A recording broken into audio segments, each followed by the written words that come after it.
devrait permettre de voir sur la Terre des détails inférieurs à 3 mètres. Nous avons actuellement à l'étude une évolution du système Helios pour lui adjoindre une capacité en infrarouge à partir de 1998, ce qui fait que ce système sera, je dirais, à la fin de cette décennie, véritablement un système de reconnaissance complet. Cette deuxième génération d'Helios, Helios 3, devrait permettre de rivaliser avec les satellites américains grâce à une prise de vue en infrarouge.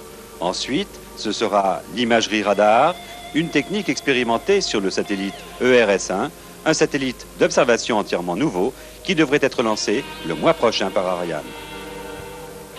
Reste le cinéma. Nathalie Roussel et Richard Anconina consacrés acteurs romantiques de l'année à Cabourg. Le 9e Festival international du film romantique s'est déroulé comme chaque année dans une atmosphère conviviale et décontractée. Romantisme en Normandie, reportage de Michel Vial et de Christos Camillieris. Le romantique est un errant que la nature console volontiers de ses déceptions. Certains lieux, à cet égard, semblent habités par un charme anachronique qui suffirait à transformer un passé même malheureux en bonheur intérieur. En utilisant depuis 9 ans la magie pittoresque de leur ville, les organisateurs du Festival du film romantique de Cabourg ressuscitent des moments de grâce du cinéma international, comme cette année, 30 ans après sa sortie, l'inoubliable West Side Story.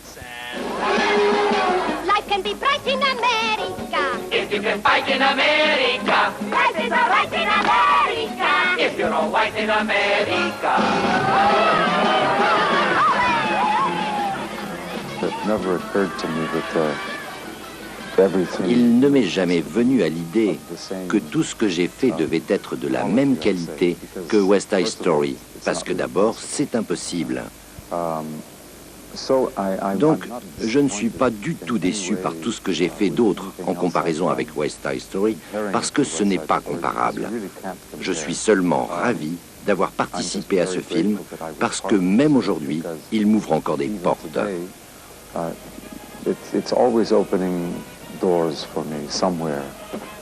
L'immortalité grâce à un film qui éclipse le reste d'une carrière, l'itinéraire est paradoxal, en un mot romantique, à l'image de celui de nombreux comédiens ballottés entre jeu et vie. C'est Guitry, je pense, qui disait qu'est-ce qu'il faut pour être comédien. Il disait faut un peu de tout, mais en trop. Et je trouve que c'est pas mal ça. C'est en tout cas ce que je ressens pour moi. Je ne sais pas vraiment ce que c'est le romantisme. Du moment qu'on est fragile, vulnérable surtout, et qu'on accepte son côté peut-être vulnérable, fragile et féminin, pour moi, ça fait partie du romantisme aussi. Radex Kanzak, étonnant dans le film à venir sur le sculpteur Cellini, dont la vie véhémente ne fut qu'une recherche aventureuse de la beauté. Sabine Azema, l'attachant coup de cœur du festival, tout comme Richard Anconina et Nathalie Roussel, sacrés hier romantique de l'année. Ils ont fait le voyage de Cabourg en sachant peut-être, à l'instar de tous les romantiques, ce qu'ils fuient, mais pas forcément ce qu'ils cherchent. Et pour finir, le romantisme des chiffres pour tous ceux qui ont trouvé les bons chevaux. Au tiercé Quartet Quintet disputé à Auteuil, le tiercé As-8-7 rapporte 3 765 francs dans l'ordre. Le Quartet Plus pour 8 francs en rajoutant le 4, un peu plus de 24 000 francs. Et puis le Quintet Plus en rajoutant cette fois le 18 et pour 10 francs, 436 660 francs, 5 906 francs dans le désordre. Dans un instant, la météo complète de Florence Klein. Prochain rendez-vous d'information demain sur la 3, 12h45. Le journal présenté par Anne de Koudnov. Je vous retrouve samedi, dimanche prochain. Merci, bonne nuit.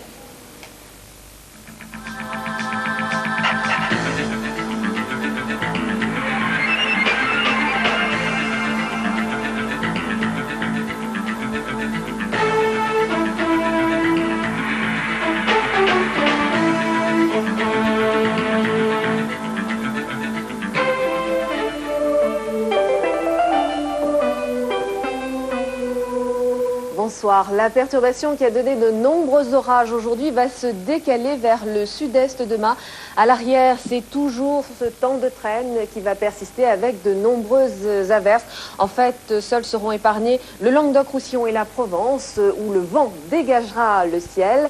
La tramontane soufflera jusqu'à 80 km à l'heure et le Mistral jusqu'à 50 km à l'heure.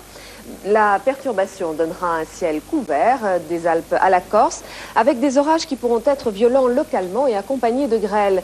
Sur le reste du pays, ce sera un ciel de traîne. Le Poitou-Charentes et le nord de l'Aquitaine auront un temps plus calme, mais partout ailleurs, il y aura des averses parfois orageuses, notamment sur les reliefs des Pyrénées, du Massif central, du Jura et des Vosges. Les températures minimales seront comprises entre 8 et 11 degrés, avec un tout petit peu plus de douceur tout de même pour le pourtour méditerranéen, où il fera entre 14 et 16 degrés. Dans l'après-midi, tout le monde sera touché par la fraîcheur. L'air froid continue à arriver et les températures baisseront encore. Demain, le temps restera perturbé sur l'Europe, sauf sur l'extrême sud. La péninsule ibérique, l'Italie et la Grèce bénéficieront d'un temps beaucoup plus agréable, avec même un temps très chaud à Athènes. Il y aura du soleil à Lisbonne, Madrid et Rome, avec un risque d'orage en fin de journée. Soleil également à Rabat et Alger. Il y aura des averses à Londres, des orages à Genève et des nuages à Stockholm, Berlin ainsi qu'à Moscou. Demain, n'oubliez pas de fêter la Saint-Hervé. Vous retrouverez Michel Touré toute la semaine prochaine. Très bonne fin de soirée sur FR3.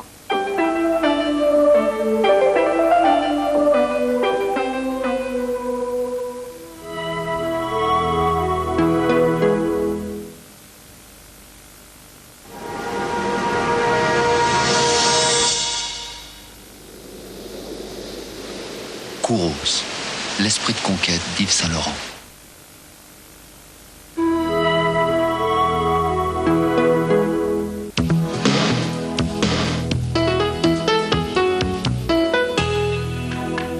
Lundi, complètement farfelue, Jacqueline Maillan demande à ses ravisseurs ringards « Appelez-moi Mathilde ».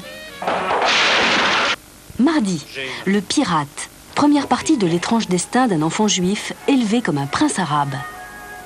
Mercredi, banlieue blues, la marche du siècle et Michel Delebarre cherchent des remèdes au mal de vivre des cités. Baby Boom, une superwoman troque son plan de carrière contre biberon et couche-culotte. Lundi, Appelez-moi Mathilde, mardi, le pirate, mercredi, la marche du siècle, jeudi, Baby Boom.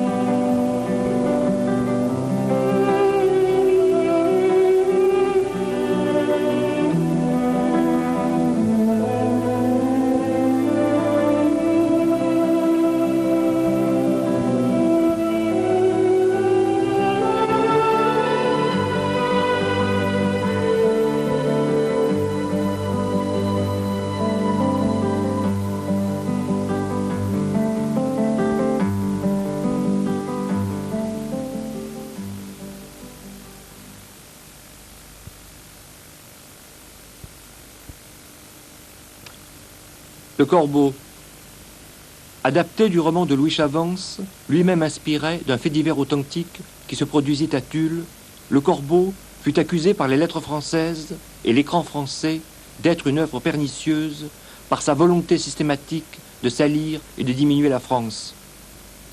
Un entrefilet anonyme, paru dans Candide, révéla que Le Corbeau avait été exporté en Allemagne sous le titre « Une petite ville française », ce qui était totalement faux. Louis Chavance et Henri-Georges Clouzot furent l'un et l'autre privés du droit de travailler dans le cinéma français. En 1946, rappelle Jacques Siclier, dans son livre « La France de Pétain et son cinéma », des voix autorisées s'élevèrent contre l'interdiction du Corbeau et de ses auteurs, Marcel Carnet, Claude Autant-Lara, Marcel L'Herbier, dans le journal Combat, par exemple. Le film et ses auteurs furent justement réhabilités.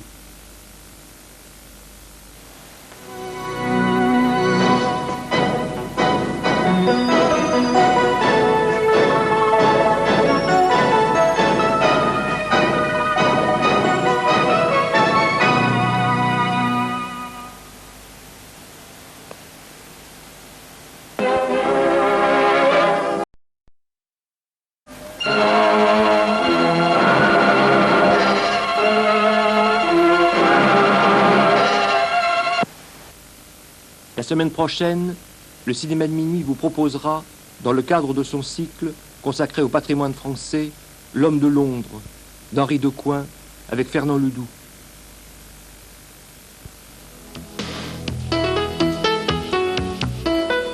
Il a reçu un coup terrible sur la casquette. une espèce de monstre. Nous sommes des professionnels, Madame de Blanzac. Nous avons préparé votre enlèvement avec une rigueur scientifique. Scientifique. Michel Serrault et Guy Bedos kidnappent une dodue bourgeoise dans l'espoir de l'échanger contre un gros magot. Paris, s'il vous plaît. Appelez-moi Mathilde. Jacqueline Maillan, championne du remue-ménage, dans un film de Pierre Mondy, lundi à 20h45.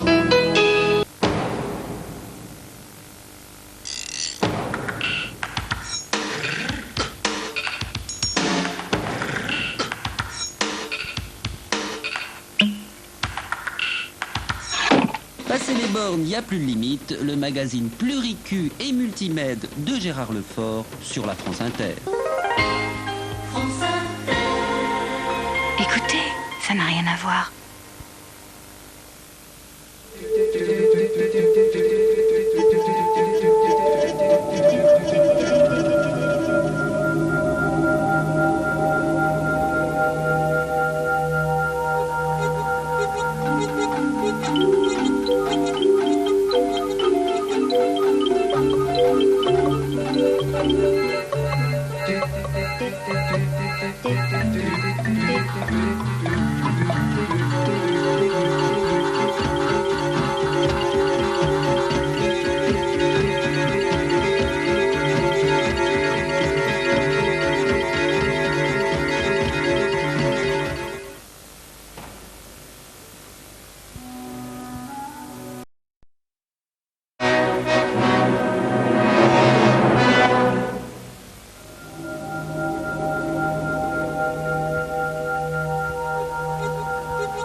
Toutes les télévisions vont au bout du monde, FR3 en plus va au bout de la rue.